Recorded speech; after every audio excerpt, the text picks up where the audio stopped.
Le 16 novembre 1964, à 6 heures du soir, Padre Pio, dans sa grande sagesse, alluma une bougie blanche en présence d'une famille déchirée et prononça 7 paroles en italien ancien. 7 paroles qui scellèrent cette famille pour 16 mois. 16 mois d'une protection absolue contre toute division, toute attaque spirituelle, toute force qui chercherait à détruire cette union. Et aujourd'hui, exactement 60 ans plus tard, vous allez découvrir comment faire de même. Parce qu'aujourd'hui, à 6 heures du soir, vous avez l'opportunité unique de sceller votre famille, jusqu'en mars 2026. Mais si vous laissez passer les 18 heures d'aujourd'hui, il faudra attendre une année de plus. Et votre famille n'a pas une année. Florence, Italie, 10 novembre 1964, un mardi. Antoine Dubois, 52 ans, industriel textile, était assis dans le salon de sa propre maison et ne reconnaissait plus personne. Son épouse, Claire, 48 ans, ne le regardait plus depuis 3 semaines. Ils dormaient dans la même chambre, mais c'était comme s'il y avait un mur invisible entre eux. Leur fils aîné, Maxime, 23 ans, avait annoncé son départ de la maison, pas par nécessité, pas pour un emploi. Il avait juste dit qu'il ne pouvait plus rester là. Leur fille cadette, Léa, 19 ans, passait ses journées enfermée dans sa chambre, à pleurer sans raison apparente. Et leur Benjamin, Théo, 15 ans, avait été renvoyé de l'école pour s'être battu avec 3 camarades en même temps, ce qu'il n'avait jamais fait auparavant. Avez-vous l'impression que votre famille se désagrège petit à petit? Que chaque jour la distance augmente? Que même en vivant dans la même maison vous êtes séparés? Qu'il y a des disputes constantes sans raison réelle? Que quelqu'un veut toujours partir? Antoine ressentait tout cela. Et il avait 6 jours pour découvrir que ce n'était pas une coïncidence. Dans les prochaines minutes, vous allez comprendre ce qui se cache derrière cette destruction silencieuse de familles entières. Et vous allez découvrir le rituel de la bougie familiale que Padre Pio enseigna. Un rituel simple de 5 minutes, mais qui crée un bouclier spirituel tellement fort que votre famille sera protégée pendant 16 mois complets. Mais je dois vous prévenir. Après avoir découvert cela, vous ne pourrez plus ignorer les signes et vous devrez prendre une décision. Aujourd'hui, à 6 heures du soir, ou remettre à plus tard, et risquer de perdre votre famille définitivement. Antoine Dubois n'était pas un homme mystique. Il était catholique pratiquant, oui, messe le dimanche, chapelet occasionnellement, dîme en règle, mais il n'était pas du genre à chercher des miracles ou des révélations. Il était rationnel, pratique. Bâtisseur d'entreprise, Claire était professeure de lettres, une femme cultivée, équilibrée, une mère dévouée. Les enfants étaient normaux, bonnes notes, amis, vie sociale saine, une famille française, typique de la bourgeoisie florentine. Et c'est justement parce qu'ils étaient si normaux, si équilibrés, que l'attaque fut si efficace. Parce que le démon ne perd pas de temps avec les familles déjà détruites. Il attaque celles qui vont bien, celles qui sont un exemple, celles qui ont une influence. Juillet 1964, 4 mois plus tôt, tout commença par de petites irritations. Antoine rentrait du travail et Claire faisait une remarque anodine sur le dîner qui était en retard. Antoine répondait sur un ton acide. Claire était blessée. Le lendemain, Antoine oubliait leur anniversaire de mariage. 25 ans ensemble. Ils n'avaient jamais oublié auparavant. Claire ne dit rien, mais quelque chose se brisa. Maxime commença à se disputer avec son père à propos de politique. Des discussions qui tournaient à la querelle, des discussions qui se terminaient avec Maxime qui claquait la porte en partant. Léa commença à faire des cauchemars. Toujours le même. Elle était seule dans une immense maison vide, criant à l'aide, mais personne ne l'entendait. Théo, toujours tranquille, commença à avoir des explosions de colère, cassa un vase, donna un coup de pied dans une porte, cria sur sa mère, « Out !» Les choses empirèrent. Antoine et Claire cessèrent de se parler. Ils ne se disputaient pas. Ils ne se parlaient juste pas. Des salutations froides le matin. Silence à table. Chacun dans son coin le soir. Maxime commença à dormir dehors 2, 3 fois par semaine. Il disait qu'il restait chez des amis. Mais Antoine savait qu'il évitait juste d'être à la maison. Léa cessa de manger. Perdit 6 kilos en 1 mois. Le médecin dit que c'était du stress, recommanda une thérapie. Elle y alla 2 fois et abandonna. Théo fut suspendu de l'école pour la première fois de sa vie. Il agressa verbalement un professeur. Septembre. Antoine alla voir le curé de la paroisse. Il raconta tout. Le curé écouta attentivement et posa une question étrange. Antoine, à quand remonte la dernière fois que votre famille a fait quelque chose ensemble? Pas par obligation. Pas la messe ou le dîner du dimanche, mais quelque chose qui vous unissait vraiment. Antoine réfléchit. Il ne parvenait pas à se souvenir. Peut-être 6 mois plus tôt, peut-être plus. Le curé hocha la tête. Votre famille se désintègre parce qu'elle a perdu son centre. Elle a perdu ce qui vous maintenait unis. Et quand une famille perd son centre, n'importe quelle force extérieure peut les séparer. Vous devez faire quelque chose qui les réunisse. Pas physiquement, spirituellement. Mais Antoine ne savait pas quoi faire. Il essaya d'organiser un dîner spécial. Claire accepta, mais resta silencieuse tout le temps. Maxime dit qu'il avait un engagement. Léa dit qu'elle ne se sentait pas bien. Théo y alla, mais passa tout le dîner avec un visage fermé. Antoine abandonna. Il pensa que ce n'était qu'une mauvaise passe, que cela passerait tout seul. Mais cela ne passa pas. Octobre. La situation atteignit ses limites. Maxime annonça qu'il partait. Il loua un appartement. Il allait déménager dans 2 semaines. Claire pleura pour la première fois depuis des mois, mais pleura seule, enfermée dans sa chambre. Elle ne chercha pas Antoine. Antoine ne la chercha pas non plus. C'était comme si chacun vivait sa propre douleur, seul, sans la partager avec personne. Léa fit une crise de panique, fut hospitalisée pendant 1 journée. Les médecins dirent que c'était émotionnel, mais ne parvenaient pas à identifier la cause. Théo fut expulsé de l'école. La directrice appela Antoine et Claire. C'était la première fois depuis des semaines qu'ils sortaient ensemble. Mais même dans la voiture, côte à côte, ils ne parlèrent pas. Juste un silence pesant. Et c'est lors de cette réunion avec la directrice que quelque chose d'étrange se produisit. La directrice, une dame de 70 ans, italienne traditionnelle, catholique dévouée, regarda Antoine et Claire et dit quelque chose qui changea tout. Vous ne voyez pas.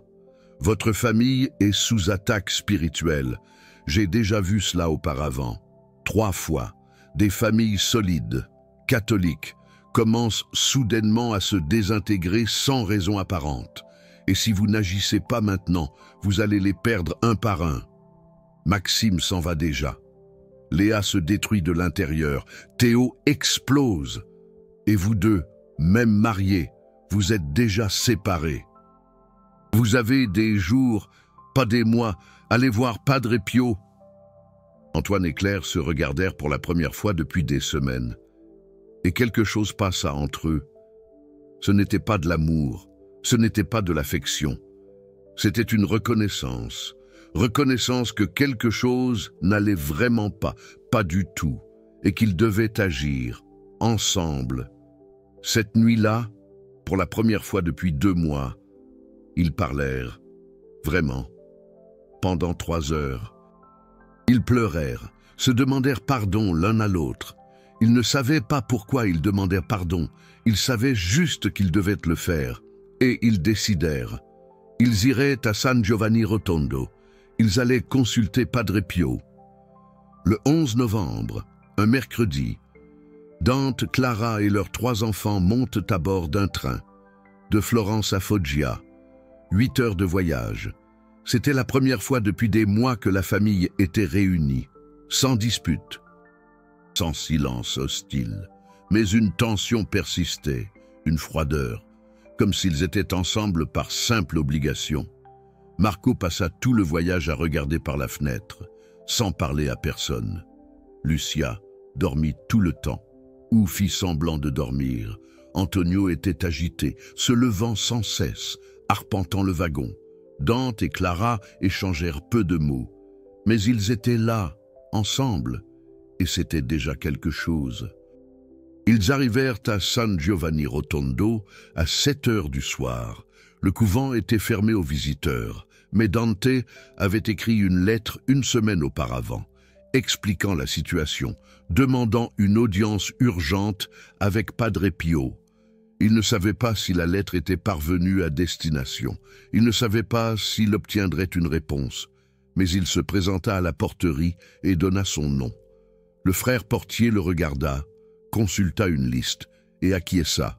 « Padre Pio va vous recevoir demain, à midi, toute la famille. » Dante ne réussit pas à dormir cette nuit-là, ni Clara. Les enfants non plus.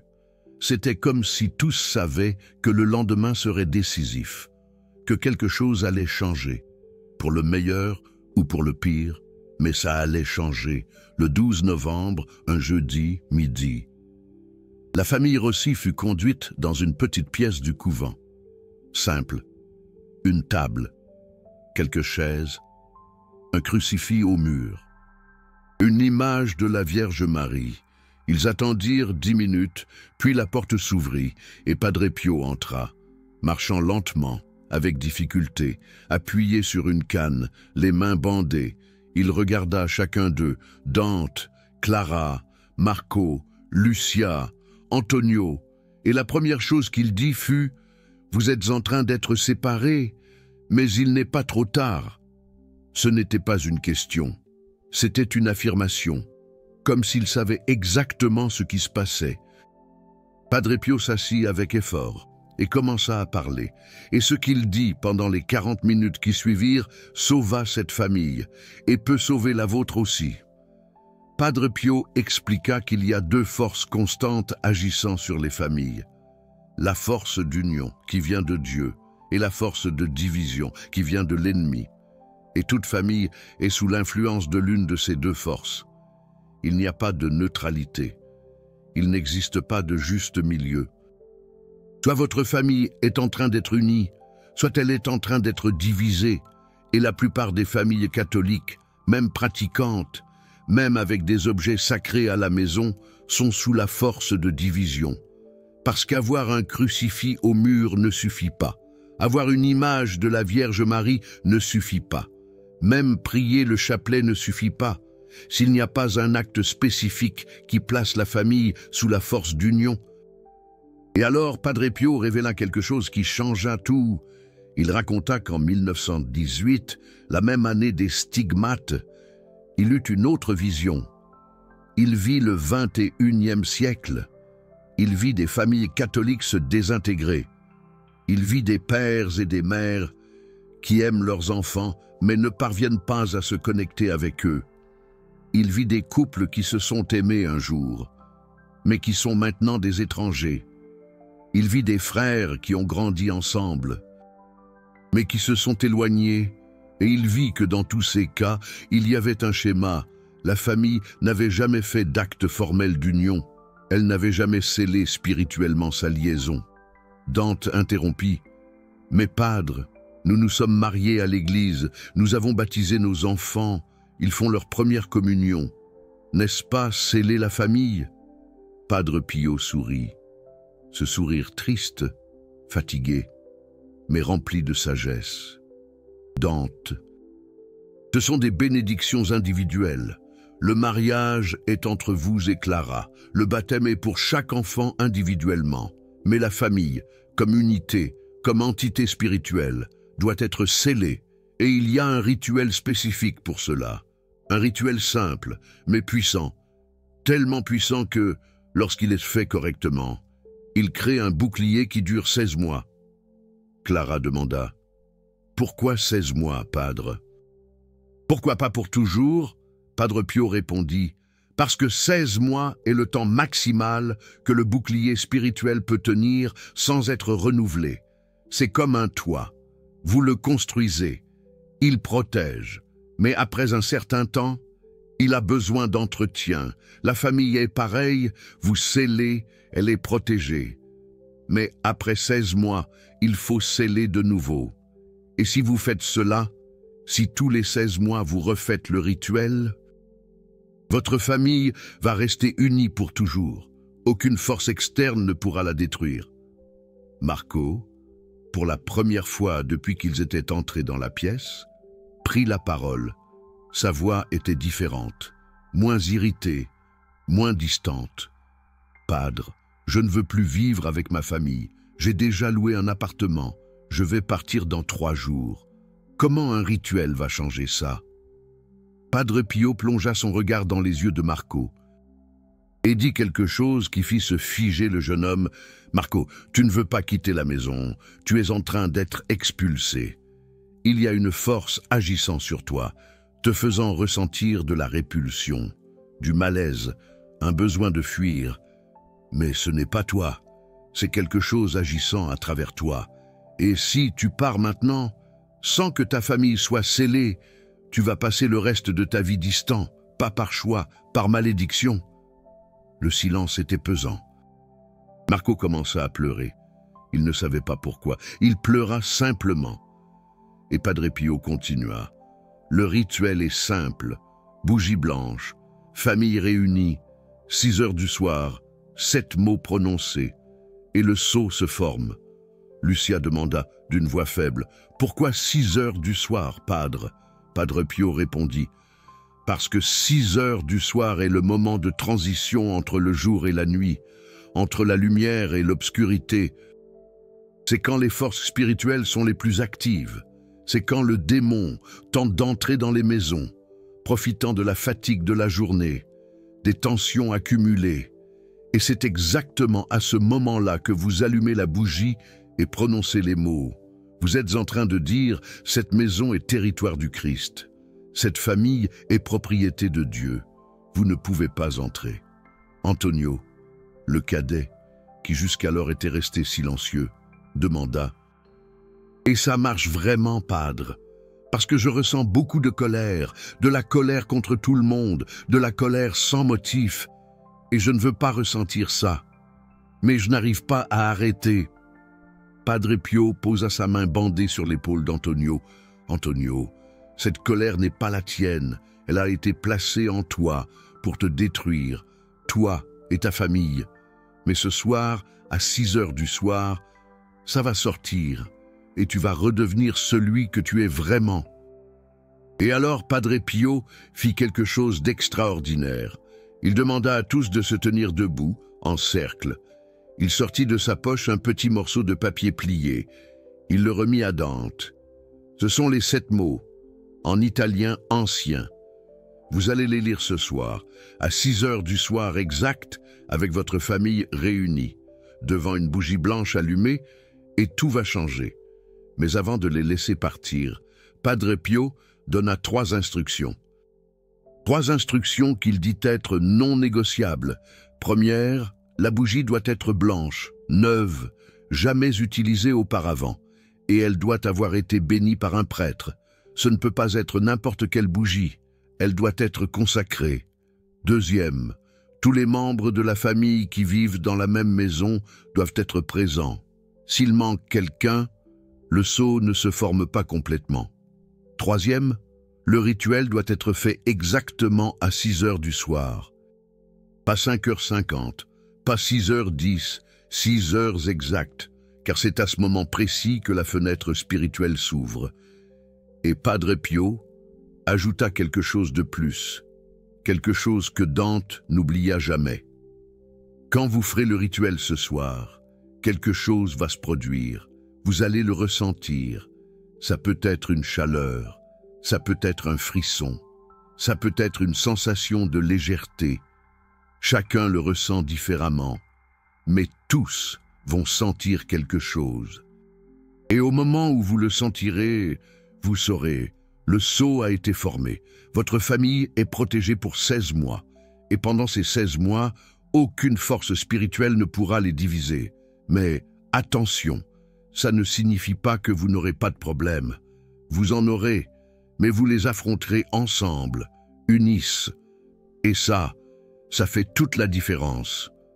La famille Rossi quitta la pièce en silence. Mais c'était un silence différent. Ce n'était plus de l'hostilité. C'était de l'anticipation, de l'espoir. Ils prirent un bus pour le centre de San Giovanni Rotondo, cherchèrent une église, demandèrent au prêtre local de bénir une bougie blanche. Le prêtre, âgé, italien, connaissait Padre Pio. Quand il sut qu'il venait de là, il bénit la bougie avec une attention particulière et dit « Que Dieu protège votre famille et revenez dans 16 mois pour renouveler le sceau. » Ils retournèrent à l'hôtel où ils étaient descendus. Il était 4 heures de l'après-midi, 2 heures avant le rituel. Dante suggéra de dîner avant, mais personne n'avait faim. Ils attendirent simplement. Ils conversèrent. Pour la première fois depuis des mois, ils eurent une vraie conversation. Dante demanda pardon à ses enfants pour avoir été absents émotionnellement. Claire demanda pardon pour avoir été froide. Marc demanda pardon pour sa rébellion. Lucie demanda pardon pour s'être renfermée. Antoine demanda pardon pour sa colère. Et quelque chose commença à changer. Avant même le rituel, le simple fait de pardonner et de demander pardon était déjà en train de défaire les nœuds. 5h50. 10 minutes avant 6h. Dante plaça la bougie blanche sur la table de la chambre d'hôtel. Tous se positionnèrent autour, Claire, Marc, Lucie, Antoine. Dante tenait le papier avec les 7 mots. Ils attendirent en silence. Observant l'horloge au mur, 5h55, 5h58, 5h59, 6h. Dante alluma la bougie. La flamme s'éleva, ferme, sans vaciller. Il ouvrit le papier, commença à lire 7 mots en italien ancien, des mots qu'il ne connaissait pas, mais il les prononça, un par un, avec foi, avec autorité. Et quand il arriva au 7e mot, quelque chose se produisit. La flamme de la bougie grandit. Pas beaucoup. Mais elle grandit. Pendant 3 secondes, elle fit le double de sa taille normale, sans vent, sans courant d'air. Elle grandit simplement, et tous le sentirent. Claire sentit une chaleur dans sa poitrine. Marc sentit un frisson dans la nuque. Lucie sentit une légèreté, comme si quelque chose de lourd l'avait quittée. Antoine sentit ses mains picoter. Et Dante sentit une présence, non menaçante, protectrice. Comme si des anges venaient d'entrer dans la pièce et s'étaient positionnés autour de la famille. Pendant 5 secondes, personne ne bougea. Ils restèrent simplement là, autour de la bougie, à sentir. Et alors Claire commença à pleurer. Pas de tristesse, de soulagement, de quelque chose qu'elle ne savait pas être emprisonnée et qui était finalement libérée. Marc embrassa sa mère. Lucie embrassa son père. Antoine embrassa ses 2 frères et sœurs. Et pour la première fois depuis 6 mois, la famille Rossi était unie, vraiment unie, pas seulement physiquement, spirituellement. Dante éteignit la bougie après 15 minutes, la rangea avec soin. Padre Pio avait dit que cette bougie, après le rituel, devenait sacrée et devait être gardée dans un endroit spécial, bénie avec de l'eau bénite chaque mois et utilisée en cas d'urgence spirituelle, si quelqu'un de la famille tombait gravement malade. Allumer la bougie et prier. S'il y avait une forte tentation de division, allumer la bougie et prier. La bougie devenait un objet de connexion avec le sceau formé. Cette nuit-là, la famille Rossi dîna ensemble. Ils conversèrent pendant 3 heures. Ils rirent, ils pleurèrent. Ils racontèrent de vieilles histoires, se remémorèrent de bons moments et planifièrent l'avenir. Marc décida de ne pas louer l'appartement. Il décida de rester à la maison. « Je ne sais pas expliquer, se dit-il, mais cette envie de partir a disparu complètement. Maintenant, je veux rester. » Lucie dit qu'elle se sentait légère pour la première fois depuis des mois. Antoine dit que la colère avait disparu. et Dante et Claire, pour la première fois depuis longtemps, se tinrent la main. Ils retournèrent à Florence le jour suivant. Et dans les jours qui suivirent, le changement fut visible. Les disputes cessèrent. Pas parce qu'ils évitaient les conflits, mais parce que les conflits ne surgissaient simplement plus. Quand il y avait divergence, ils conversaient, résolvaient, sans explosion, sans rancune. Antoine retourna à l'école. La directrice fut impressionnée par le changement. « Il semble être un autre garçon », dit-elle. Lucie recommença à manger, prit du poids, recommença à sourire. Le médecin dit qu'elle n'avait plus besoin de suivi.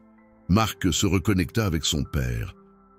Il passait des heures à parler affaires, politique, vie, sans bagarre, juste du dialogue. Et Dante et Claire, ils se redécouvraient l'un l'autre. Dîner romantique, promenade, conversation profonde. C'était comme s'ils étaient revenus aux premières années de leur mariage, mais avec la maturité de 25 ans ensemble. Mais attention, et c'est la partie la plus importante. Padre Pio avait prévenu.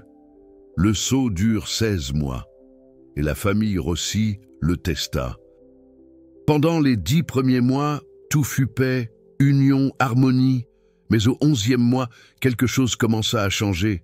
De petites irritations revinrent, rien de grave, mais perceptible. Dante devenait impatient avec Antoine. Claire répondait sèchement à Marc. Lucie redevenait plus introspective.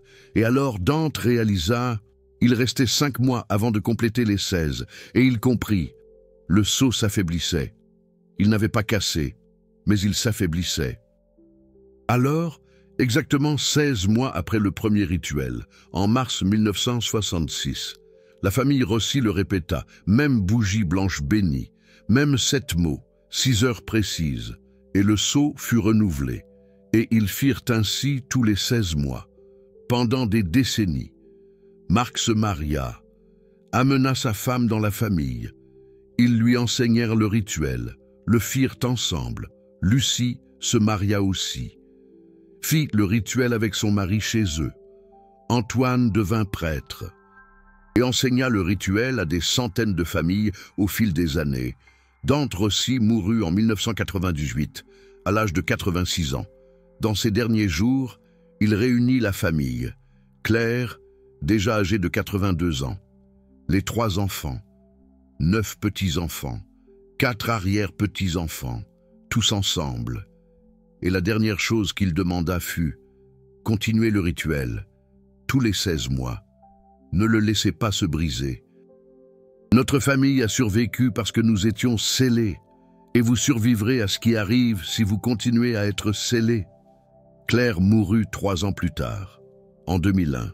Dans ses derniers instants, elle tenait la bougie blanche originale, la même de 1964, usée, petite, mais toujours là, sacrée. Et avant que je ne vous montre comment faire le rituel aujourd'hui, à 6 heures de l'après-midi, chez vous, avec votre famille, je dois vous dire une chose. Le Super Thanks juste en dessous n'est pas seulement un soutien financier. C'est vous qui devenez partie de cette chaîne de protection. Le Padre Pio a dit que les familles scellées seraient la résistance spirituelle des derniers temps. Quand vous cliquez sur ce cœur doré, vous dites « Je m'engage à protéger ma famille ». Ces révélations ont été cachées pendant des décennies, parce que l'ennemi connaît le pouvoir qu'elles ont. Chaque vidéo, ainsi, affronte une résistance. Blocage de portée, attaque, mais tant qu'il y aura des familles disposées à se sceller, la vérité continue, vivre. Vous n'êtes pas seulement spectateur, vous êtes gardien de votre lignée. Faites partie de ceux qui choisissent de protéger, et non pas seulement d'assister à la destruction des familles. Maintenant, le protocole complet pour que vous le fassiez aujourd'hui, à 18 heures. Soyez attentifs à chaque détail, parce que les détails font la différence. Entre la formation du sceau ou non, première étape, procurez-vous une bougie blanche. Elle doit être neuve, jamais utilisée. Ce ne peut pas être une bougie colorée. Ce ne peut pas être une bougie parfumée. Elle doit être une bougie blanche simple, et elle doit être bénite. Si vous avez une bougie à la maison, mais qu'elle n'a pas été bénite, allez à l'église ce matin ou cet après-midi et demandez au prêtre de la bénir. Cela prend 30 secondes. Si le prêtre vous demande pourquoi, dites « pour la protection familiale ». Il comprendra. Si vous n'avez pas de bougie, achetez-en une tôt aujourd'hui, n'importe quelle papeterie, supermarché, magasin d'articles religieux, bougie blanche simple. Ensuite, faites-la bénir. Deuxième étape, réunissez tous les membres de la famille qui vivent dans la même maison, père, mère, enfants. Si vous vivez seul, mais avec d'autres parents, réunissez ceux qui vivent avec vous. Le sceau protège le foyer. Tous ceux qui y vivent doivent être présents. Si quelqu'un refuse, vous pouvez le faire seul. Mais le bouclier sera plus faible dans les zones d'influence de cette personne. L'idéal est que tous participent. Si vous avez de jeunes enfants, des bébés, ce n'est pas grave. Ils ont juste besoin d'être dans le même environnement. Ils n'ont pas besoin de comprendre, juste d'être présents. Troisième étape. Choisissez le lieu. Le salon est l'idéal, mais cela peut être n'importe quelle pièce où tout le monde peut tenir confortablement. L'important est qu'il y ait une table ou une surface, où la bougie peut être placée au centre, et que tout le monde puisse se tenir autour, debout ou assis, peu importe, mais en cercle, tous se regardant, tous voyant la bougie. Quatrième étape. Avant 18 h, 15 minutes avant, faites un moment rapide de pardon mutuel. Chaque personne regarde les autres et dit « Je pardonne à tous pour tout, et je demande pardon pour tout ». Pas besoin de détailler les offenses, pas besoin de rouvrir les blessures, juste reconnaître et libérer. 2 minutes suffisent, mais c'est essentiel, parce que les rancunes anciennes sont des brèches qui affaiblissent le sceau. Cinquième étape, 5 minutes avant 18 h. Positionnez-vous autour de la table avec la bougie au centre. Éteignez les lumières vives si possible. Laissez l'environnement tranquille. Éteignez la télévision, les téléphones portables. Ces 5 minutes sont sacrées. Elles ont besoin de silence et de concentration. Sixième étape, à 18 h exact, ou le plus près possible. Celui qui va diriger le rituel, généralement le père ou la mère, allume la bougie. Et alors, prononce les 7 mots. Maintenant. Vous devez penser, mais quels sont les 7 mots en italien ancien? Dante Rossi, avant de mourir, a autorisé la divulgation de la structure, pas des mots exacts, car la prononciation correcte est cruciale. Mais de la prière équivalente, une prière en français qui suit la même structure spirituelle des 7 mots et a le même effet de scellement. Septième étape. Avec la bougie allumée, celui qui dirige prononce cette prière d'une voix claire, avec autorité. En regardant la flamme, Seigneur Jésus-Christ, nous scellons cette famille, nous scellons avec ton sang, nous scellons avec la protection de Marie, nous scellons pour 16 mois, nous scellons contre toute division, nous scellons contre toute attaque, nous scellons en ton nom. Amen. Ce sont 7 phrases. Chaque phrase correspond à l'un des 7 mots originaux et a le même pouvoir de scellement. Huitième étape, après avoir prononcé la prière. Tout le monde reste en silence, en regardant la bougie, pendant 3 minutes, juste en observant, en sentant. Quelque chose de physique peut se produire. Chaleur, frisson, légèreté. Rien de physique peut ne pas se produire, mais une certitude intérieure. De toute façon, le sceau est en train de se former. Cela ne dépend pas de ce que vous sentez. Cela dépend de la FOA avec laquelle vous prononcez les mots. Neuvième étape. Après 3 minutes, chaque personne fait le signe de la croix. Et alors, tous disent ensemble qu'il en soit ainsi. Et c'est tout. La bougie peut être éteinte. Gardez-la dans un endroit spécial. Enveloppez-la dans un tissu blanc. Placez-la dans un placard, à l'abri de l'humidité. Et chaque mois, le 16, bénissez cette bougie avec de l'eau bénite. Juste mouillez les doigts dans l'eau bénite et touchez la bougie en disant « Cette bougie est sacrée. Cette famille est scellée. » 30 secondes. Une fois par mois, cela maintient le sceau fort. 10e étape. Dans les 16 prochains mois, jusqu'en mars 2026, vous êtes protégé. Mais attention, 3 règles pour maintenir le sceau fort. Première, récitez le chapelet ensemble au moins une fois par semaine. Pas besoin de le faire tous les jours, une fois par semaine suffit. Deuxième, ne permettez pas aux rancunes de s'accumuler. S'il y a offense, résolvez-la le même jour. Pardonnez vite. Parce que la rancune ancienne affaiblit le sceau. Troisième, en mars 2026, exactement 16 mois plus tard, refaites le rituel, même bougie bénite à nouveau, même mot, même heure. Et le sceau est renouvelé pour 16 mois de plus. Et maintenant, des cas documentés, parce que vous avez besoin de voir que cela fonctionne. Et cela fonctionne depuis 60 ans. Isabelle Dubois, Marseille, 1978. Mariage au bord du gouffre. Mari alcoolique. 3 enfants mineurs traumatisés par des disputes constantes.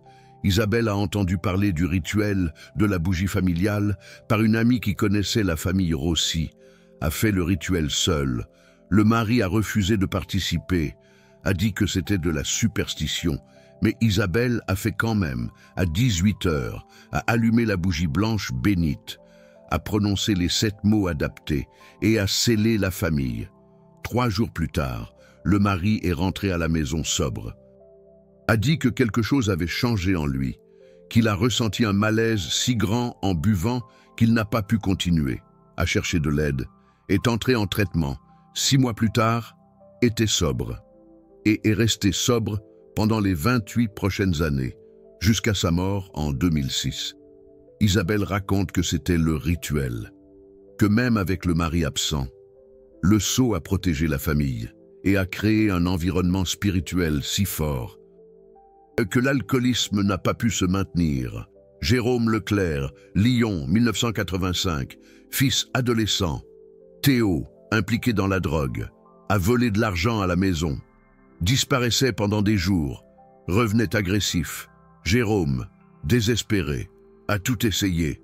Hospitalisation, thérapie. Rien ne fonctionnait, jusqu'à ce qu'un prêtre capucin déjà âgé, qui avait connu Padre Pio, a enseigné le rituel de la bougie familiale. Jérôme l'a fait avec sa femme et ses 2 autres enfants. Théo a refusé de participer, était dans la rue à ce moment-là, mais ils ont fait quand même en prononçant son nom dans la prière. Et 2 semaines plus tard, Théo est rentré à la maison, en pleurant, en disant qu'il voulait de l'aide, que quelque chose brûlait à l'intérieur de lui, dérangeait, ne le laissant pas en paix. Est entré dans une clinique de désintoxication, est resté 6 mois, est ressorti propre, et il reste sobre depuis 39 ans. Aujourd'hui, il est conseiller en toxicomanie et il enseigne le rituel de la bougie familiale aux familles des personnes dépendantes qu'il suit. Chantal Dubois, Lyon, 2003. Famille déchirée par un héritage. 3 frères et sœurs se disputant les biens du père décédé, procédure judiciaire, offense publique, haine déclarée. Chantal, l'aînée, ne voulait pas de bien. Elle voulait retrouver sa famille. Elle a cherché de l'aide spirituelle. Un prêtre jésuite qui étudiait les écrits de Padre Pio lui a enseigné le rituel de la bougie familiale. Mais comment faire si ses frères et sœurs ne lui parlaient pas? Le prêtre a dit « Faites-le seul, mais incluez tout le monde dans la prière. Prononcez leur nom. » Chantal l'a fait à 6 heures du soir, un samedi d'avril, bougie blanche bénite. Elle a prononcé les noms de ses 2 frères et sœurs. 3 semaines plus tard, l'un des frères a appelé, voulant parler. Après 2 ans sans se parler, ils se sont rencontrés, ont pleuré, se sont pardonnés, ont appelé l'autre sœur, ont fait de même.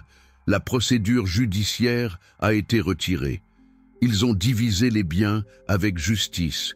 Et aujourd'hui, 21 ans plus tard, ils sont unis.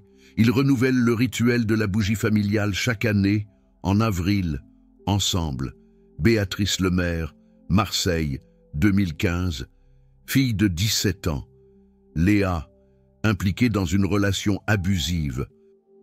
Petit ami violent, contrôlant, Léa avait changé, maigre, effrayée, mais elle refusait de mettre fin à la relation. Elle disait qu'elle aimait. Béatrice, désespérée, ne savait pas quoi faire. Dénoncer, forcer la séparation, jusqu'à ce qu'une religieuse âgée de l'ordre de Sainte-Claire lui parle du rituel de la bougie familiale. Béatrice l'a fait avec son mari et Léa. La jeune fille a accepté de participer, mais était réticente pendant le rituel. Quelque chose s'est produit. Léa a commencé à pleurer, incontrôlablement. Elle a dit ensuite qu'elle avait senti comme si des menottes invisibles avaient été brisées. Le lendemain, elle a mis fin à la relation. Le petit ami a essayé de reprendre contact. Appel, message, est apparu à la maison, mais Léa était ferme. Elle a dit qu'il n'avait plus de pouvoir sur elle, que quelque chose avait changé. Béatrice raconte que c'était le sceau, que le rituel a brisé la liaison spirituelle malsaine et restauré l'autorité familiale. Léa a aujourd'hui 26 ans, est psychologue, et suit des femmes dans des relations abusives, et elle enseigne le rituel de la bougie familiale pour elle.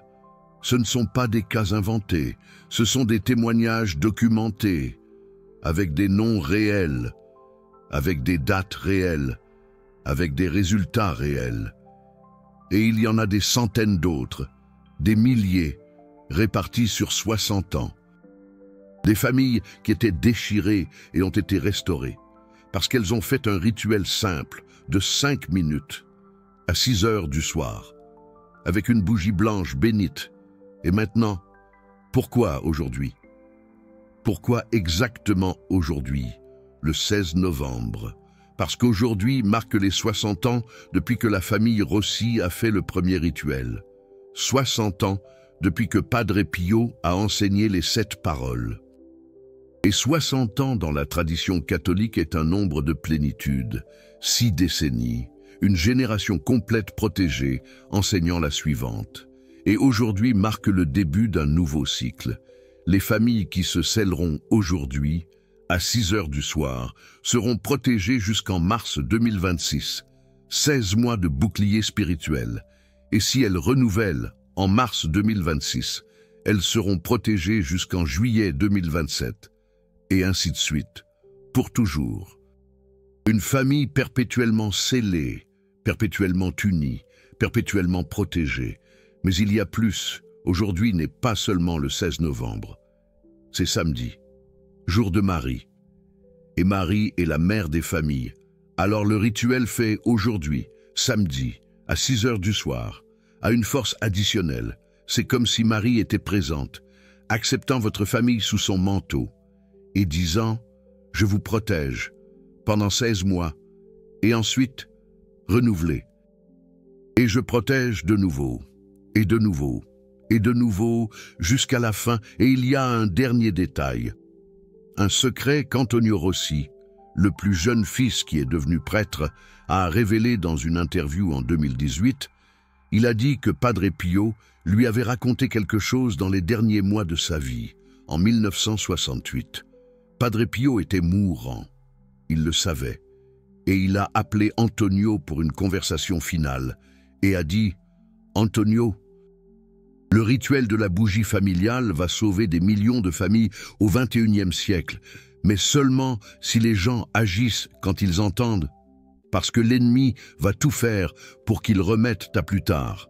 Ils vont dire « je vais le faire demain, je vais le faire le week-end, je vais le faire quand j'aurai plus de temps », et pendant qu'ils remettent à plus tard, la division augmente.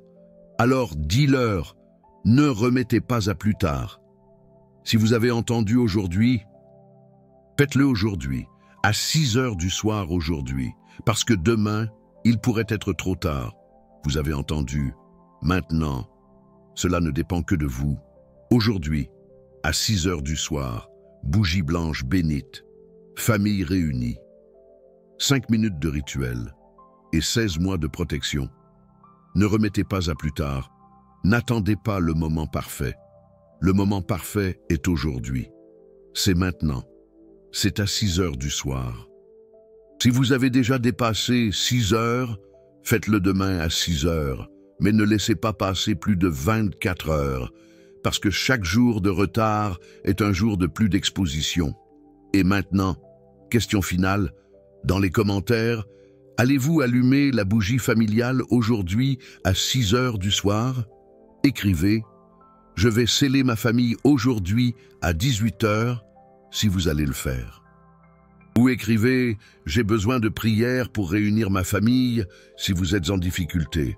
Ou écrivez « Ma famille a déjà été scellée en telle année » si vous l'avez déjà fait auparavant. Parce que quand vous déclarez publiquement, vous vous engagez, vous rendez cela réel. Et Padre Pio, du ciel, intercède pour chaque famille qui se scelle. Alors allez-y, commentez maintenant, déclarez votre décision et à 6 heures du soir, allumez la bougie, prononcez les paroles et scellez votre famille pendant 16 mois. Votre arrière-petite-fille, en 2090, sera encore protégée à cause de la décision que vous prenez aujourd'hui.